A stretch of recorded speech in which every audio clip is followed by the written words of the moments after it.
Assalamualaikum warahmatullahi wabarakatuh. Salam sejahtera. Hari ini adalah tanggal 21 April bertepatan dengan Hari Kartini. Tetapi kita sekarang mungkin merayakannya dengan sederhana karena Indonesia sedang dilanda wabah corona. Hari ini kita akan berbincang-bincang dengan perempuan-perempuan hebat di samping saya. Kita akan berbagi cerita dengan bagaimana peran para Kartini atau peran perempuan di saat pandemi COVID-19 ini. Dan juga apa saja sih yang sudah dilakukan para Kartini atau para perempuan di saat pandemi COVID-19. Nah, kalau saya pribadi, saya ini diajarkan oleh orang tua saya untuk kembali ke dapur dan juga ibu saya mengenalkan dengan kearifan lokal yang sudah saya lakukan setiap hari, membuat ramuan-ramuan herbal untuk diungkep. Dan juga saya olahraga teratur setiap pagi di bawah sinar matahari pagi. Nah, di sebelah saya sudah ditemani dengan seorang dokter yang gelarnya banyak, Dokter Erlina Burhan, Master of Science, spesialis paru. Beliau adalah konsultan juga, dokter spesialis paru di RSUP Persahabatan, juga menjadi staf pengajar. Dan beliau selain dokter juga adalah ibu dari 4 anak. Kita langsung tanya kepada beliau, kira-kira bagaimana peran para perempuan dan peran dokter dan peran ibu yang sebaiknya atau ibu sudah lakukan. Ya, terima kasih. Terima kasih Olivia. Jadi saya ini dokter tapi juga ibu rumah tangga ya. Jadi saya akan bicara tentang peran perempuan sebagai ibu dan juga sebagai tenaga kesehatan. Jadi kalau sebagai ibu, peran itu kan sekarang dengan suasana PSBB, orang di rumah semua termasuk anak sekolah. Jadi sekiranya ibu-ibu yang ada di rumah memastikan anak-anak dan keluarganya stay at home. Kemudian juga mendampingi anak-anak belajar di rumah, ini penting. Ya, anak-anak saya yang 3, yang 1 kuliah, yang 2 masih SMA, mereka semua belajar di rumah. Ya, saya tidak punya banyak waktu memang untuk mendampingi karena bekerja di rumah sakit, tapi kalau saya di rumah, saya minimal menanyakan hari ini kalian belajar apa saja ya. Tapi tentu saya yakin ibu-ibu yang memang full time di rumah ini bisa mendampingi anak-anaknya belajar di rumah, menciptakan suasana nyaman di rumah, memberikan edukasi kepada keluarga mengapa harus mencuci tangan, mengapa harus menggunakan masker, mengapa harus menjaga jarak, dan juga yang penting adalah menyediakan makanan yang bergizi dan seimbang di rumah. Baik, dan kemudian saya sebagai tenaga kesehatan. Jadi teman-teman tenaga kesehatan dimanapun berada, perannya adalah para perempuan tenaga kesehatan, perannya masing-masing berbeda tergantung dari profesinya masing-masing di rumah sakit. Dan kita tahu kan perawat contohnya itu hampir 80% adalah perempuan. Kemudian dokter juga dengan antara perempuan dan laki-laki jumlahnya cukup seimbang 50%. Jadi dan khusus untuk perempuan, saya kira perempuan ini mempunyai kemampuan yang sedikit lebih dalam mendekati pasien sehingga bisa dimanfaatkan ini untuk memberikan edukasi kepada pasien maupun kepada keluarga. Juga para perempuan di pelayanan kesehatan, mereka sudah melakukan pelayanan yang berkualitas sesuai dengan perannya masing-masing, terutama pada era pandemi COVID-19 ini. Dan saya juga sangat-sangat yakin dan juga appreciate kepada teman-teman tenaga kesehatan yang juga melakukan peran ganda, jadi menyelaraskan perannya antara tenaga kesehatan di rumah sakit dan sebagai ibu di rumah dan juga sebagai anggota masyarakat. Contohnya nih kalau di rumah tadi dengan keluarga sudah, tapi dengan lingkungan misalnya kalau ada tukang sayur di depan rumah bisa memberikan edukasi tentang pandemi ini, tentang COVID dan bagaimana pencegahannya. Kemudian juga kepada tetangga bisa melalui WhatsApp group atau kalau kebetulan sama-sama keluar kompleks, juga kepada teman-teman, grup-grup arisan, saya punya grup arisan, dan juga kepada RT RW. Dan perempuan juga punya peran di masyarakat ya. Salah satu contohnya ini kalau bukan tenaga kesehatan ya, memastikan anggota masyarakat atau individu yang melakukan isolasi diri di rumah itu betul-betul ikut memberikan semangat, memotivasi, dan juga kalau kebetulan tenaga kesehatan bisa mengedukasi orang sekitarnya agar stigma terhadap COVID ini, apalagi terhadap pasien, itu bisa diminimalisir, kalau bisa dihilangkan. Ya, justru pasien COVID harus disupport, tenaga kesehatan juga dalam bekerja harus disupport dan lain-lain. Jadi pesan saya kepada para perempuan Indonesia adalah agar berperan sebagai apapun yang bisa dilakukan. Tidak masalah apakah peran itu kecil atau besar, semuanya berarti untuk bangsa kita ini sama-sama menghadapi COVID-19 ini. Khusus kepada teman-teman perempuan tenaga kesehatan, saya ingin berpesan, jagalah diri, jagalah kesehatan, jaga stamina, karena bukan ini saja yang kita hadapi, kita juga punya keluarga di rumah dan juga punya pasien yang lain, bukan hanya pasien COVID saja. Dan tidak saja sekarang, kita jadi tenaga kesehatan bukan hanya pada masa COVID tapi juga di masa yang akan datang.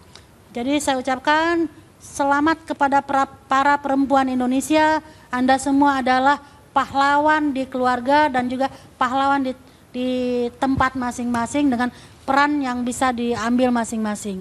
Terima kasih, jaga kesehatan, hindari stigma, hilangkan stigma. Perempuan Indonesia hebat. Terima kasih Ibu Dr. Erlina.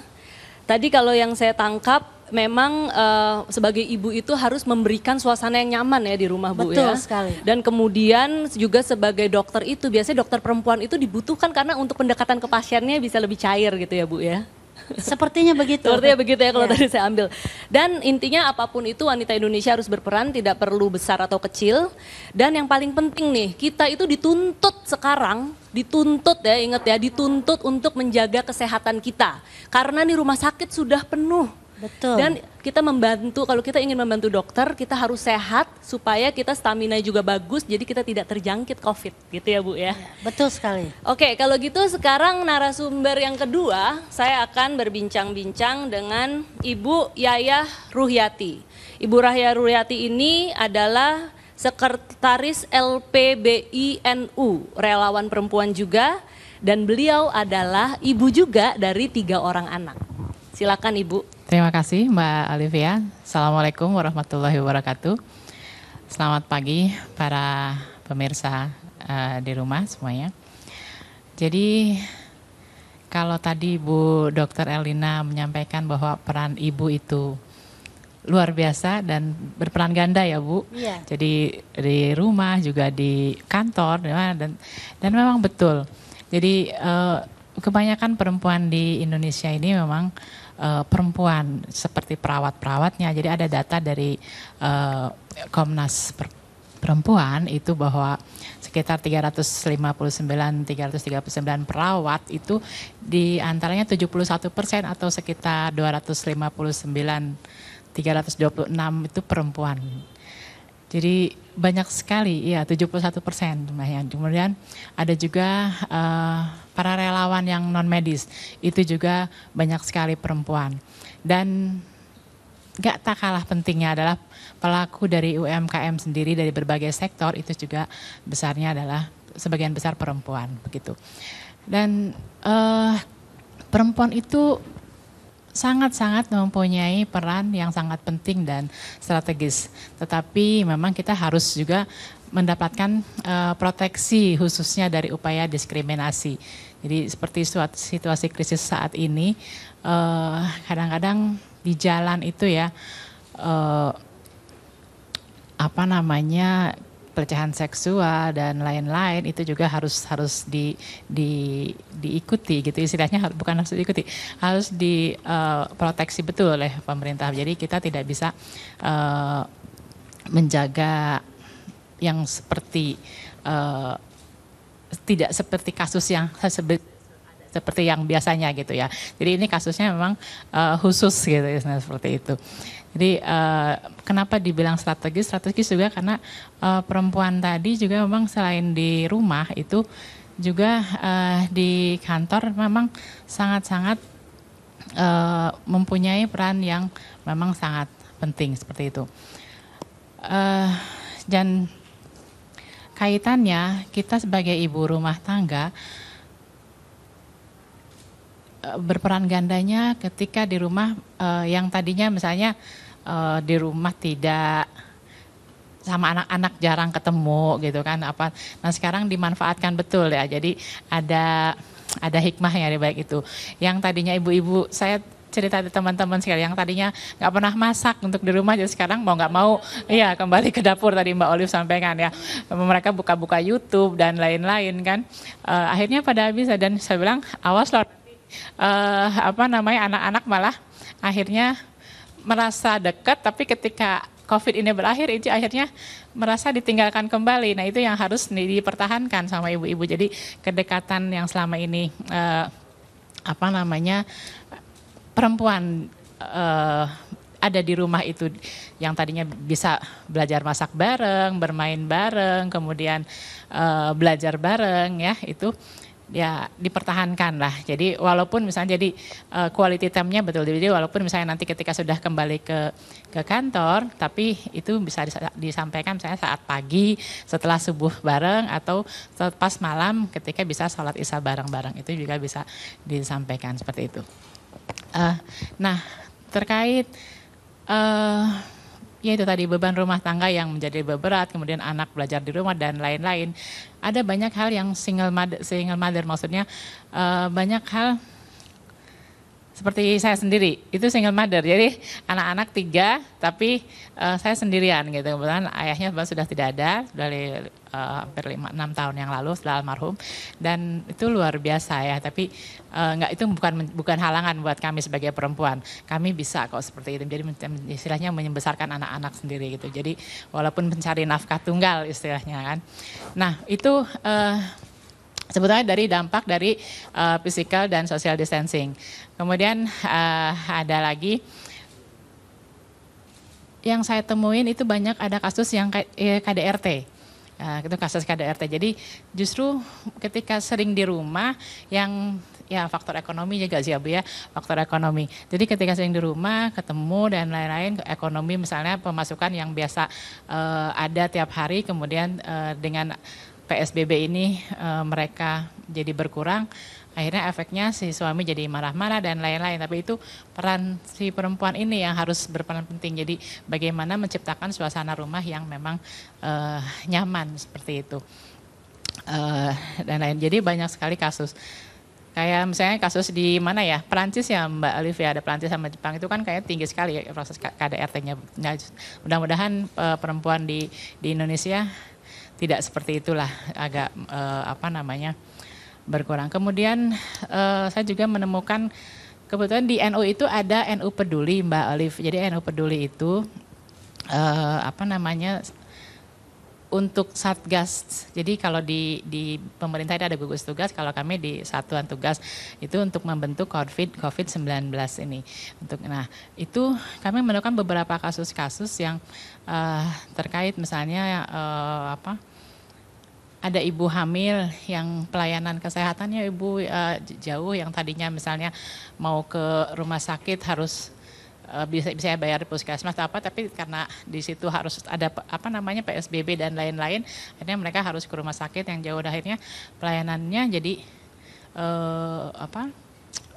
kurang maksimal gitu ya. Harus ke rumah sakit yang jauh, maksudnya tidak bisa ke rumah sakit yang dekatnya, ya jadi rumah sakitnya yang dekat gitu istilahnya, harus yang dekat kan, nanti kan nggak ini. Nah tetapi ini, jadi dia mau meriksa kehamilannya, memeriksa kehamilannya itu puskesmas menjadi susah gitu kan, karena vaskes yang ada itu membatasi gitu ya membatasi gitu. Jadi akhirnya harus ke rumah sakit dengan biaya yang mahal gitu. Nah sementara mereka ada faktor ekonomi, itu juga masalah juga gitu untuk proses kesehatan gitu. Jadi banyak hal yang kita temuin di beberapa kasus teman-teman itu seperti itu. Mungkin terakhir harapannya kalau ini menjelang Ramadan ini gitu kan, ya paling tidak ibu-ibu atau masyarakat menahan untuk beribadah taraweh bersama begitu ya. Jadi yang biasanya kita taraweh di masjid sekarang tarawehnya di rumah dengan berjamaah di rumah gitu ya. Pokoknya stay at home lah gitu ya, stay at home, dan ini jangan sampai tidak mengikuti anjuran dari pemerintah, mungkin seperti itu. Jadi ada juga kasus terkait ini Bu, Mbak Olive, itu loh pedagang pasar. Pedagang pasar itu kan banyak juga yang pedagang tradisional itu perempuan. Nah, mereka khawatir barang dagangannya itu menjadi media tentang penularan COVID-19. Jadi mungkin sebaiknya pemerintah membuka protokol gitu ya. Jadi SOP dari buka atau tata tertib dari pasar itu sendiri gitu ya. Jadi itu temuan-temuan yang kami temukan selama membuka kasus kasus COVID-19 ini di NU, seperti itu. Mungkin nanti bisa dilanjutkan dengan tanya jawab yang lebih itu. Terima kasih. Oke, terima kasih Ibu Yayah Ruhyati. Kalau tadi disampaikan ada perawat dengan jumlah 339 berapa Bu? 339. 305 yang perawatnya itu sekitar 350 itu data Komnas HAM ya Mbak. Jadi 359 339. Jadi hampir 350 perawat itu 71% perempuan ya. Luar biasa mungkin sekali. Bu Dokter bisa ini itu dari di rumah sakit juga begitu ya? Bahwa perawat yang perempuan jauh lebih banyak daripada yang laki-laki. Ya. Oke, dan juga relawan non medis perempuan lebih banyak. Kayak seperti saya. Kemudian juga pelaku UMKM juga lebih banyak perempuan. Dan ini peran single mother luar biasa sekali ya Ibu ya. Bagaimana kita tuh jangan pernah takut, kita tidak pernah ketergantungan. Perempuan harus mandiri juga, membuktikan Ibu bisa membesarkan anak.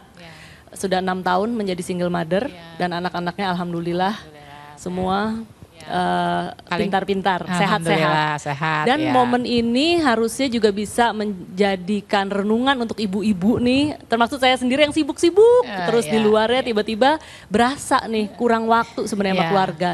Jadi mungkin anak-anak ibu juga mendapatkan himah, senang berkumpul bersama ibunya, diajarin main, dan jangan sampai setelah COVID ini nanti quality time-nya berkurang. Betul. Gitu ya Bu ya. Dan juga mungkin satu pesan lagi, mungkin untuk pelayanan di puskesmas ataupun rumah sakit ini mungkin diberikan edukasi yang cukup juga untuk bagaimana menangani ibu hamil ya. Karena sekarang orang ini fokus kepada COVID-19. Nah, ketika ada ibu 9 bulan mau melahirkan, itu nggak semua orang prepare untuk itu. Jadi mungkin itu dari Ibu Yayah Ruhyati, dan sekarang kita akan menyapa Ibu Rahmawati Hussein. Ibu Rahmawati Hussein, Ibu berdomisili di Yogyakarta. Karena tidak bisa hadir fisik di sini, kita menyapa lewat virtual. Halo, Assalamualaikum Ibu Rahmawati.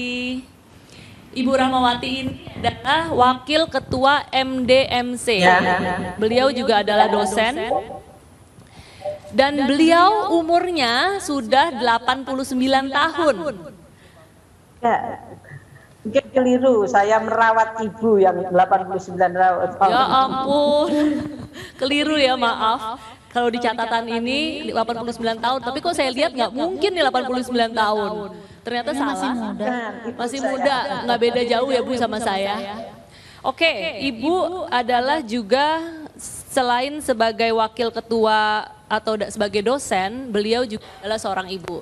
Nah, kita akan berbincang-bincang dengan Ibu Rahmawati bagaimana peran perempuan pada masa COVID-19 ini, juga apa saja yang sudah dilakukan.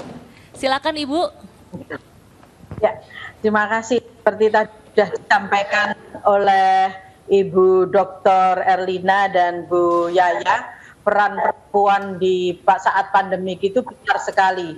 Kalau yang jelas tadi tenaga kesehatan itu 70% dari World Health Staff atau staf tenaga medis di seluruh dunia itu perempuan. Itu udah jelas. Jadi penyelamat atau penjaga tadi ya, yang menyembuhkan, yang menjaga, yang merawat ya, hingga kadang menjadi terdampak karena menjadi positif COVID, itu semua adalah mayoritas perempuan. Itu yang pertama. Kemudian yang belum disebut itu sebetulnya masyarakat kecil ini. Jadi banyak sekali peran perempuan-perempuan dari yang sederhana membuat masker, membuat hand sanitizer di rumah, kemudian yang menyediakan makan, karena kalau warung tidak ada yang buka juga agak susah. Kalau di Jogja ini masih banyak yang tidak pulang, misalnya kos-kosan, kalau tidak ada warung yang buka itu juga akan susah misalnya. Jadi perempuan-perempuan di masyarakat itu yang tidak pernah terjadi luar biasa. Di ruang-ruang yang tidak dimainkan oleh negara, yang oleh aktor-aktor yang lain, baik itu di mereka tetap nah kalau tidak baik keluarganya tidak laku, kemudian mereka membuat makanan untuk diedarkan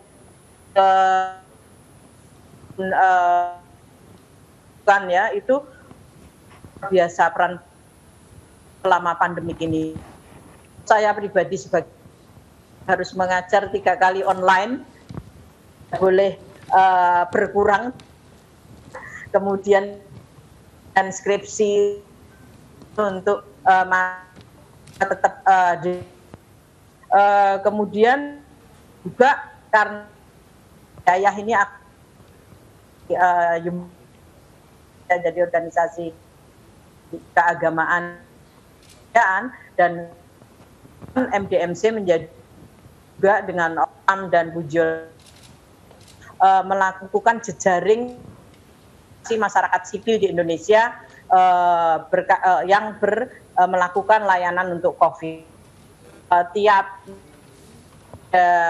pertemuan webinar ya untuk seluruh organisasi masyarakat sipil. Kemudian juga ada pelatihan. Jadi dalam waktu 4 hari ini ada pelatihan. Jadi perempuan itu banyak ya, harus berganda tadi. Kalau tadi saya sampaikan dikira 89, memang saya sehari-hari masih mendampingi ibu dan merawat ibu yang usianya sudah 89 tahun dan harus menggunakan NGT atau SOMD kalau orang Indonesia, itu juga sangat rentan. Jadi banyak sekali perempuan-perempuan di Indonesia orang tua pada saat pandemik ini menjadi sangat rentan karena akan sudah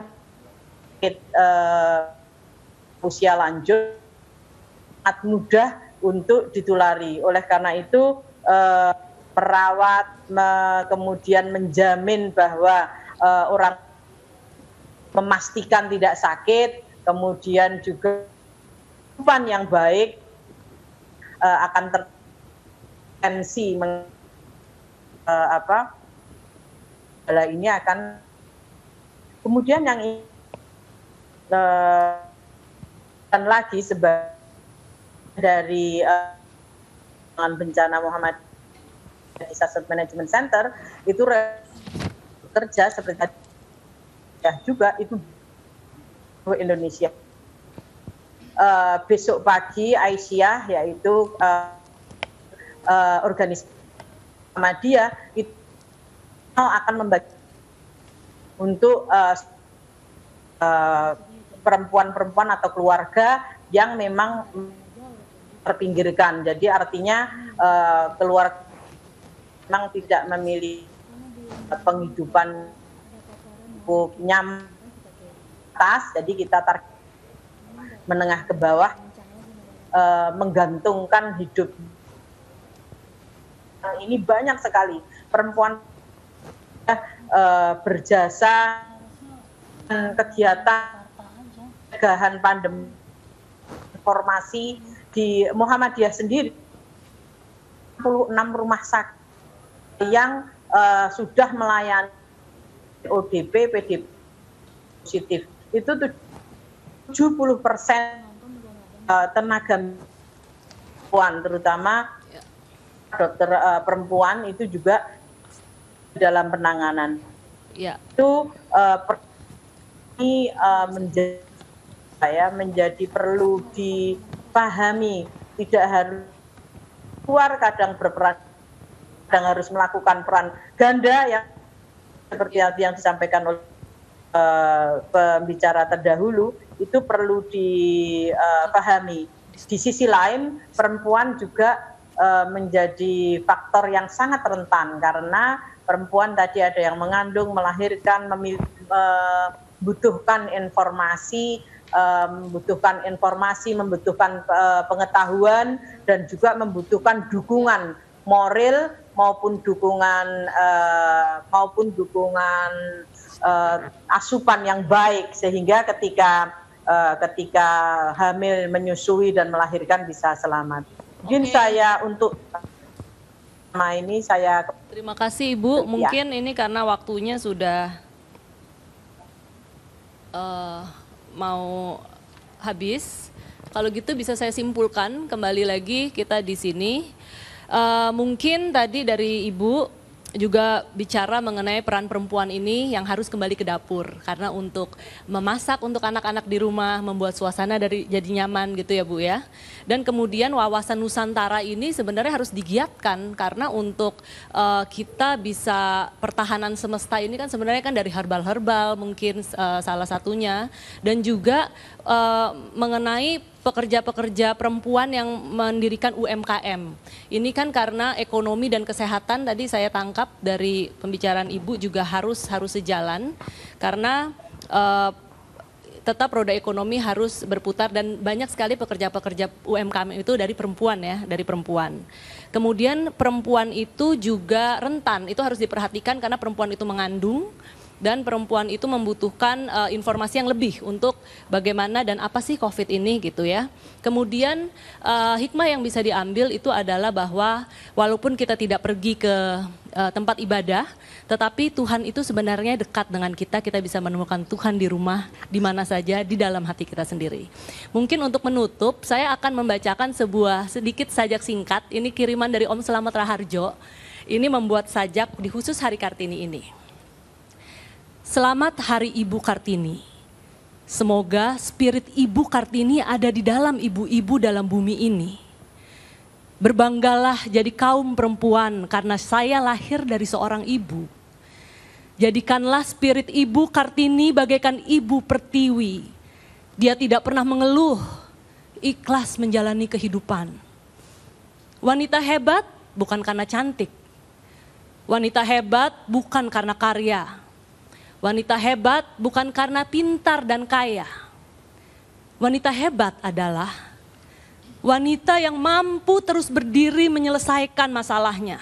Wanita yang mampu melukis kekuatan melalui proses kehidupan. Bersabar di saat tertekan. Tersenyum di saat hati menangis. Diam di saat terhina. Mempesona karena selalu memaafkan. Semoga kita para kaum wanita bisa menjadi wanita hebat. Selamat dan spirit untuk Kartini Masih Kini. Terima kasih. Wassalamualaikum warahmatullahi wabarakatuh.